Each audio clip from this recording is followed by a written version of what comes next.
Hi welcome to yet another video of spicy cookery. ഇന്ന് നമ്മളിവിടെ ഉണ്ടാക്കാൻ പോകുന്നത് ഏതൊരു സദ്യയ്ക്കും ഒഴിച്ചുകൂടാൻ പറ്റാത്തൊരു വിഭവമാണ് കുറുക്കുകാളൻ. നോക്കിയാലോ വീഡിയോയിലേക്ക്. If you like my video please do click on like, share and subscribe. Don't forget to click on the bell button.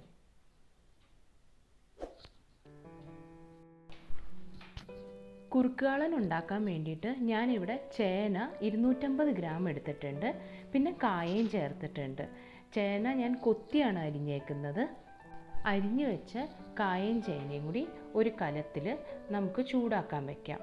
അതിലേക്ക് ആവശ്യത്തിനുള്ള വെള്ളം ചേർക്കുക. ഒരു 3 കപ്പ് വെള്ളം മതിയാവും.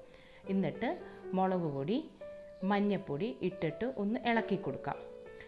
അത് കഴിഞ്ഞ് കഴിഞ്ഞാൽ അതിലേക്ക് കുറച്ച് കുരുമുളക് പൊടി, കുറച്ച് ശർക്കര എന്നിട്ട് ഒന്ന് ഇളക്കി കൊടുക്കാം. ഇളക്കി കൊടുത്തിട്ട് ഒന്ന് തിളയ്ക്കാൻ വേണ്ടി വെയിറ്റ് ചെയ്യാം.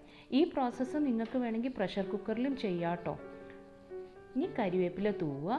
കരിവേപ്പില തൂവിയിട്ട് നന്നായി തിളയ്ക്കാൻ വെക്കുക. പ്രഷർ കുക്കറിലാണെങ്കിൽ ഒരു 2 വിസിൽ അത് മതിയാവും. ഇനി കഷ്ണം ഒന്ന് വെന്ത് കിട്ടി വരുന്നവരെ നമുക്കിതിൻ്റെ ഒരു പേസ്റ്റ് ഉണ്ടാക്കാം. ഈ പേസ്റ്റ് ഉണ്ടാക്കാനായിട്ട് കുറച്ച് തേങ്ങ, പച്ചത്തേങ്ങ ആയിരിക്കും നല്ലത്.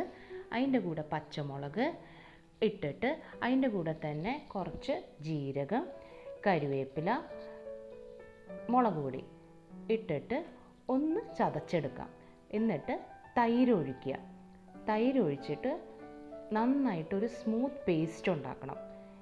ഈ പേസ്റ്റ് ഉണ്ടാക്കി കഴിഞ്ഞ് കഴിഞ്ഞാൽ അപ്പോഴത്തേക്കും നമ്മുടെ കഷ്ണം വെന്തിട്ടുണ്ടാവും. ഈ കഷ്ണം വെന്ത് കഴിഞ്ഞ് കഴിഞ്ഞാൽ നമ്മൾ അധികം ഉടയ്ക്കണം എന്നില്ല. ഉടയ്ക്കേണ്ടവർക്ക് വേണമെങ്കിൽ ഉടയ്ക്കാം.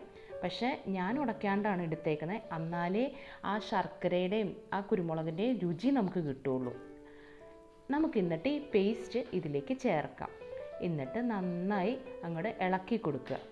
ആ അരച്ച ജാറിൽ കുറച്ചൊരു 1/2 കപ്പ് വെള്ളം കൂടി ചേർത്തിട്ട് ആ മിക്സും കൂടി നമ്മളിതിലേക്ക് ഒഴിച്ചു കൊടുക്കുക. ഞാൻ അത്രേ വെള്ളം ചേർത്തിട്ടുള്ളൂ.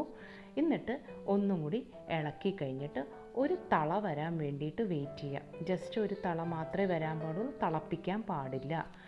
ദേ കണ്ടോ, തള വന്നു. നമ്മൾ എന്നിട്ടാണ് ഉപ്പ് ചേർക്കുന്നത്. എന്താണെന്ന് വെച്ചാൽ ചേന ഉപ്പിട്ടിട്ട് നമ്മൾ വേവിക്കില്ല. ചേന വേവില്ല എന്നാണ് പറയുക. ഇത് ചെയ്ത് കഴിഞ്ഞ് കഴിയുമ്പോൾ ദേ കണ്ടോ, ഒരു തള വന്നു. ഈ തള വന്നു കഴിഞ്ഞ് കഴിഞ്ഞാൽ ജസ്റ്റ് നമുക്ക് മാറ്റി വയ്ക്കാം. മാറ്റി വെച്ചിട്ട് ഫ്രൈങ് പാൻ ചൂടാക്കുക. ഫ്രൈങ് പാനിൽ എണ്ണ ഇടുക. ഞാൻ യൂസ് ചെയ്തേക്കുന്നത് വെളിച്ചെണ്ണയാണ്.